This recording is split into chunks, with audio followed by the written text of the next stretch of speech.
Euskaraldia jendartean euskara aktibatzeko eta erabilera handitzeko ariketa soziala da. 2018an nintzen lehenbizko edizioa eta bertan herritarrek hartu zuten parte. Batzuk hau bizi eta bertze batzuk belarri prest rolak hartuz. Baztanen 1332 lagunek parte hartu zuten. Aurten 2020an berrikuntza batekin heldu zaigu Euskaraldie, ariguneekin.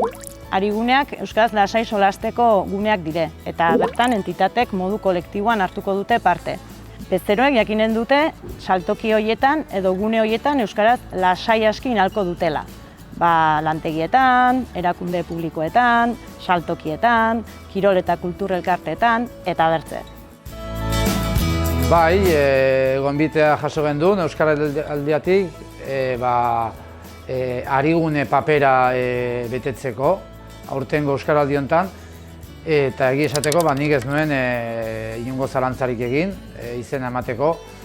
Ikusten baitut, gauz garrantzitsue, eta nik egiten dudan lana eta zerbitzua, hau herriko dendatxo bat, puntu garrantzitsu bada herritarrekin eguneroko harremanak euskeraz egiteko eta bultzatzeko. Eta orduan dudik gabe baiezkoa erran nuen, eta hortaz hemendik Baztango elkarte eta tabernari, dendari guziei dei egingo nieke beraiek ere izena eman dezaten, eta berdenen artean kanpaina txukun bat egiten dugun.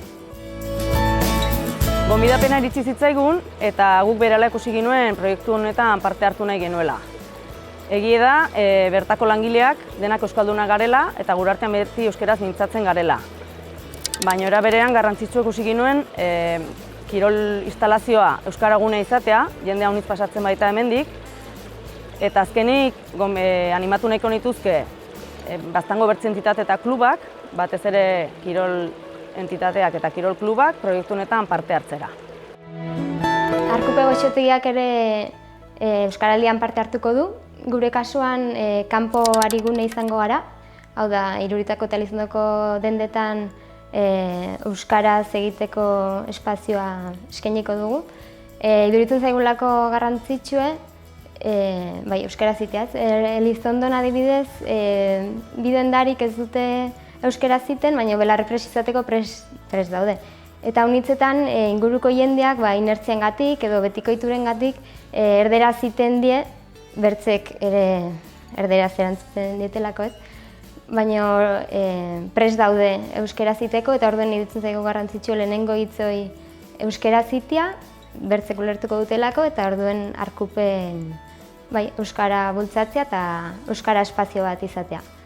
Hortaz, animatu nahi dugu ere bertze elkarte, komertzio eta taldei Euskaraldian parte hartzera eta kontzienteki euskararen erabilera lantzeko. Ni Baztango liburuzaina naiz eta belarri prest naiz. Baztango liburutegi publikoa ere parte hartuko du Euskaraldian.